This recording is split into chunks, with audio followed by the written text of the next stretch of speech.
evening, everyone. So, tonight I'm going to report about fundamental movements in basketball. So, by the way, my name is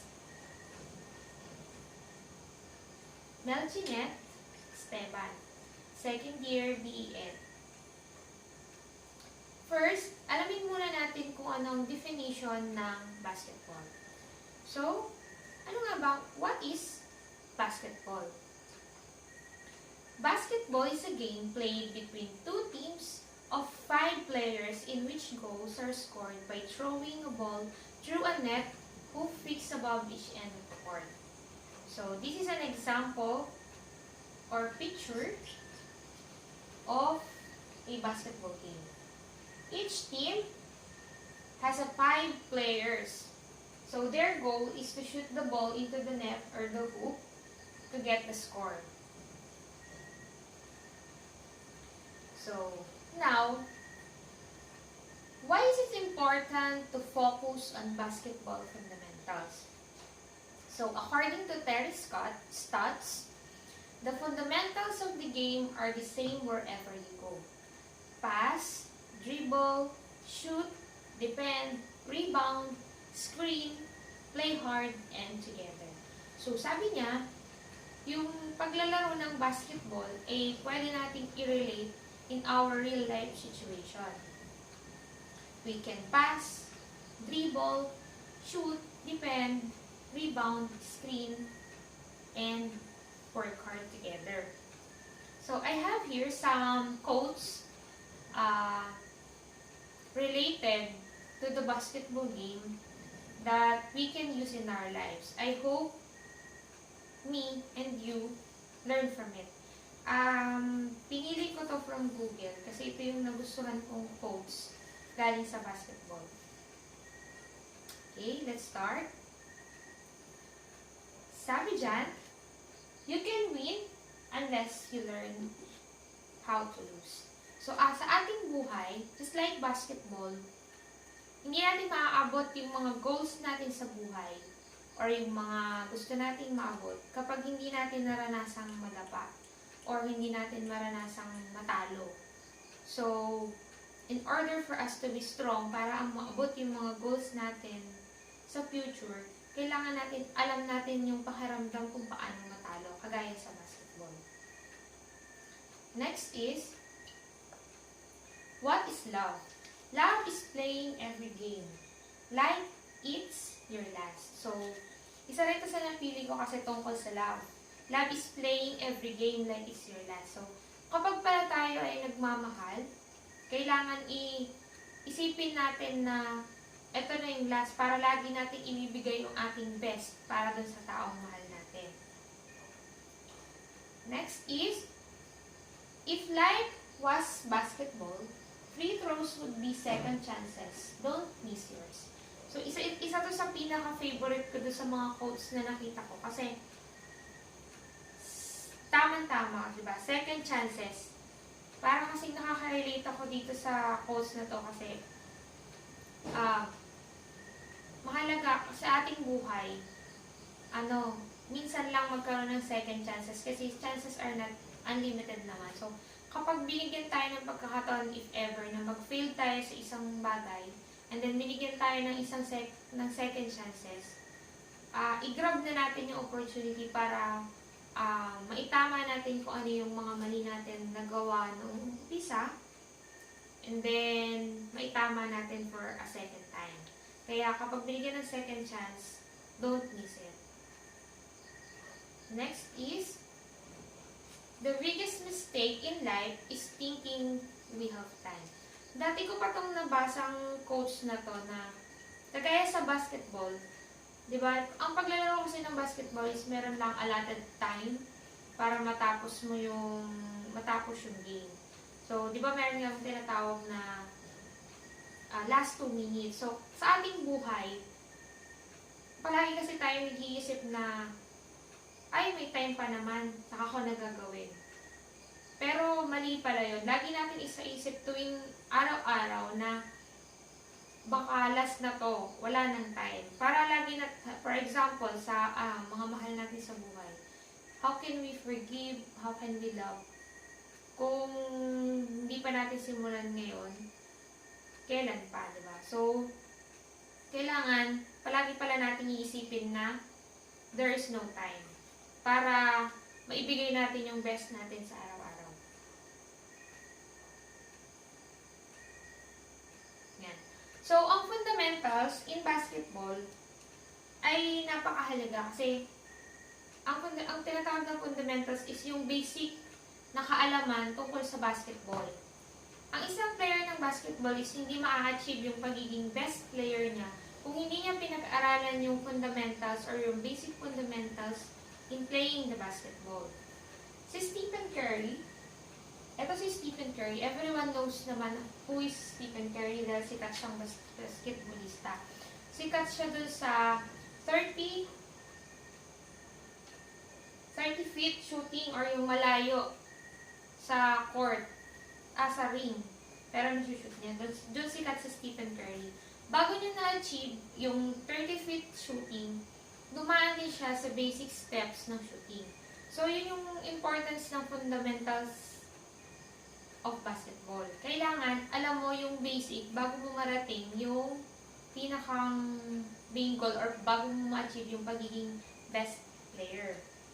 So, now, let's proceed to our main topic, which is the fundamental movements. First is the dribbling or yung pag-dribble ng bola. A dribble is a movement of the ball caused by a player in control who throws or taps the ball to the floor. One of the most important basketball fundamentals for all young players to learn and to improve is their dribbling ability. So, ang pag-dribble or yung pag-dribbling ng bola is hindi lang basta-basta pag-dribble ng bola. Meron din siyang purpose. Dribbling allows a player in possession of the basketball to move around the basketball court without getting whistled for a traveling violation. So, yung pag-dribble, ginagawa yan through habang naglalakad or nagbibigay yun ng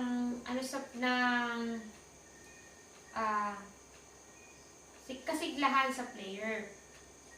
Ang important thing sa pagdadribble is nagpe-penetrate siya ng atake papunta dun sa hoop or sa pagsushoot dun sa ring.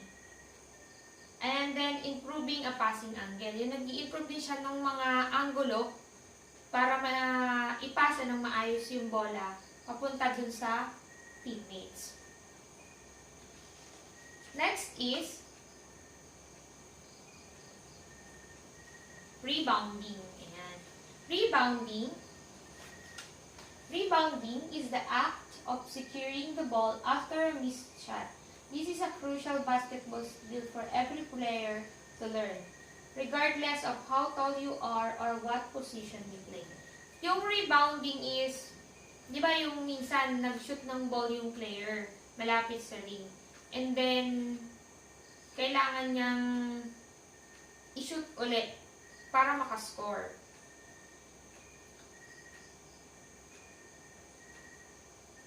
Okay. There are 3 types or process of rebounding.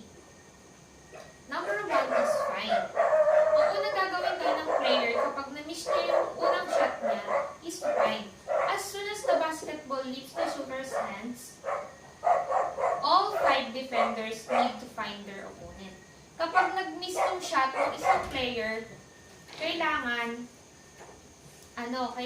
ay yung 5 players na kasama niya sa team ay ma-secure nila yung kalaban nila para hindi maagaw yung bola, then may shoot for a second time yung bola. Number 2 is hit. Once you've found your opponent, seek out contact to prevent them from getting close to the rim and grabbing an offensive rebound. The goal is to increase the space between yourself and the rim so that you have a bigger chance of the ball landing on your territory. So, kapag nakita mo na daw or na-secure nyo na yung kalaban, kailangan ay ma-seek out mo yung contact to prevent them from getting close. Kailangan ay ma-secure mo yung place para hindi makalapit yung kalaban, tas makuha yung bola. Para hindi sila makapag-offensive rebound. Offensive rebound kasi yung naagaw yung bola ng kalaban after the rebound. So, kailangan ma-secure mo yung paligid. So, isang tip doon is yung lumapit ka dun sa ring para hindi masyadong magkaroon ng chance yung opponent or yung kalaban na makuha yung bola sa'yo. And number 3, finally, pursue the basketball. Don't wait and let the ball come to you. Attack the basketball and secure it with 2 hands before anyone else has a chance to even get closer to it. So, ayun na, kapag pangatlo na na-secure mo na yung paligid mo, na okay na, shoot mo na ulit yung bola para makascore. Bago pa yun maagaw ng iba. Okay? Next is shooting. Shooting is the most important skill in basketball. So, ito yung pinakang-importanting skill sa basketball kasi ito nga yung main goal ng every basketball player is to shoot the ball in the ring para makascore. It's also something kids love to work on to ensure you block off a decent chunk of practice for players to work on their shooting.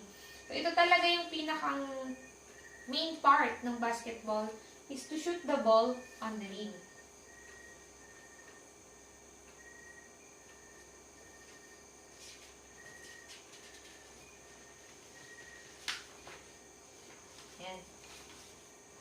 There are also steps of shooting.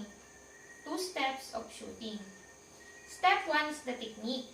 First, the player must learn how to shoot with correct form. That includes things like correct hand placement, balance base, eyes on target, elbow under the basketball, follow through. So, nare-remember ko yung mga naririnig kong basketball player. So, yung pag-shoot pala ng bola, hindi basta-basta itatapon mo yung bola dun sa ring. Meron ding correct position or technique para makuha mo yung tamang pag-shoot. Kasi hindi biro yung pag-shoot dun na basta pagtuthrow mo lang ng bola, i-shoot agad. So, meron din talagang proper angle para makuha mo yung shooting ng bola. Number 2 is repetitions. Next, the player must dedicate a lot of time to work on their shoot using the correct shooting form. Players who are serious about improving shoot must schedule multiple shooting sessions into their calendar each week. So, kailangan pala kapag ang pag-shoot is hindi lang during playing. Meron tayong tinatawag na parang practice or in short, yung repetition, yung practice. Yung mga basketball player para maging yung skills nila, para ma-improve yung skills nila in shooting. Lagi silang nagpo-practice shooting, yung shoot ng shoot lang para yung angle or yung pulso ng kamay nila is masanay. Ayun yung repetition. Next is finishing. Finishing, player must learn how to score at the rim using a variety of finishes, and the most of these are very different to the technique used when shooting a regular outside jump shoot. It's important to start working on layups early, since 90% of the scoring in the youth basketball will come from shoot around the rim. So, ang finishing or yung layups ay yung pag-shoot ng bola malapit sa ring, yung pag ganun siya. Kasi, kailangan daw itong matutunan ng every basketball player. Kasi yung 90% daw ng score na palaging nakasascore ng paglalaro ng basketball ay sa layups. Bihira yung 3-point shooter. So, laging 2-point shooter na nakukuha nila yung score palagi, doon nga sa layups. Kaya, kailangan nilang ma-practice kung paano mag-shoot near the ring. Next is passing. So, kagaya ng shooting, isa yung passing sa pinaka-importanteng technique or one of the most important fundamentals in basketball. So, passing is the most important factor in passing, the passing technique and decision making. So, ang pinaka-importanting factor daw sa passing is the passing technique and decision making. Reading the other players on the court and knowing when to pass, where to pass, and which pass variation to use in each situation is just as important as how your player pass the ball. So, hindi pala biro yung pagpapasa ng bola na basta mo lang ihahagis dun sa player. Sa iyong ka-team.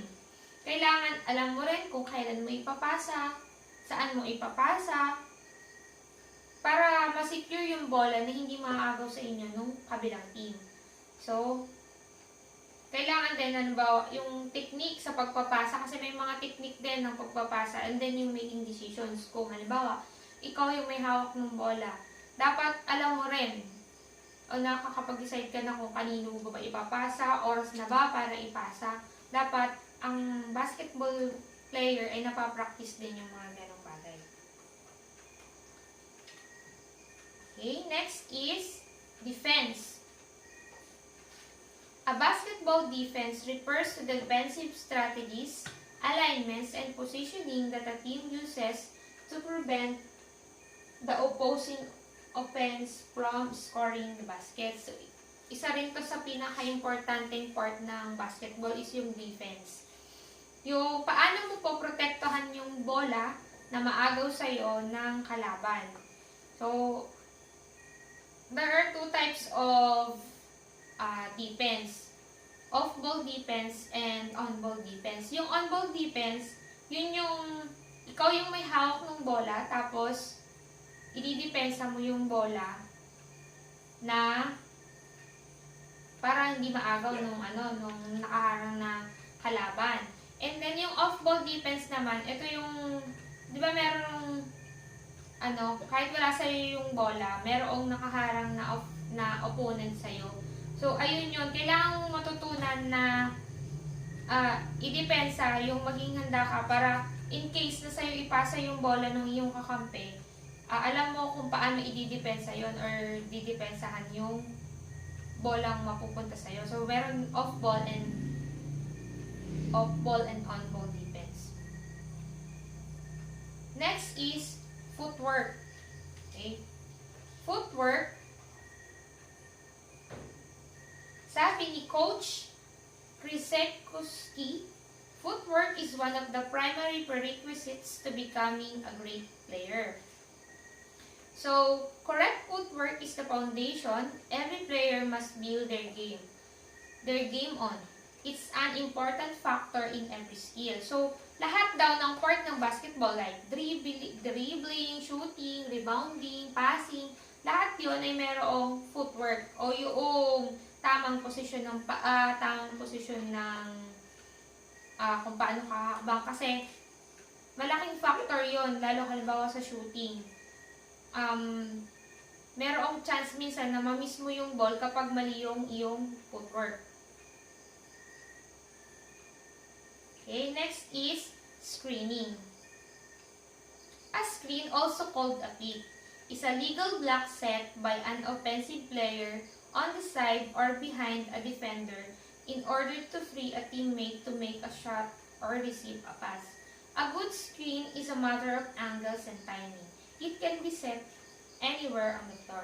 So, ito naman yung blocking. For example, yung ka-team mo ang may hawak ng bola, then merong offensive or meron siyang opponent na nagbabantay sa kanya or nagtatry na makuha yung bola sa kanya.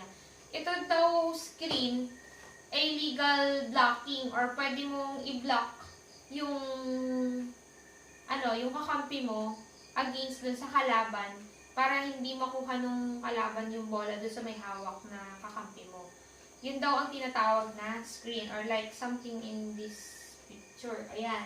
ito yung screen, ito yung kakampi, ito yung screen, and then ito yung opponent. Pwede daw itong gawin, legal na gawin, kasi para maprotektahan mo or matulungan mo yung opponent mo, ay yung iyong kakampi na maagaw nung opponent mo yung bola. Yan. And sabi dito, finishing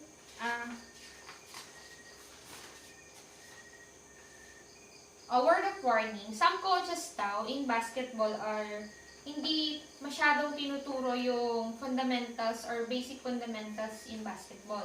For example, kapag matangkad yung player nila, ang ituturo lang is rebounding or doon lang siya magpo-focus sa pagre-rebound or sa screening, passing, ganun. Yun lang ang itinuturo nung coach. Kasi ang goal niya is, ikaw ganito ka lang, taga-dribble ka lang, or ikaw lang ang papasahan. Ganun kasi minsan yung mga coach, tapos, pag matangkad ka, ikaw yung taga-shoot dun sa bola, madalas yung pag taga-layup. Pero, mali pala yun. Kapag ka daw, ikaw ay isang player, whether basketball or any other games na pwede mo gawin, as a player, kailangan alamin mo yung basic fundamentals of every game. Para maging, yun yung pinakang stepping stone para maabot mo yung goal mo as an athlete or as the best player or MVP player. Kailangan alam mo yung basic fundamentals of every game. So, thank you and good night.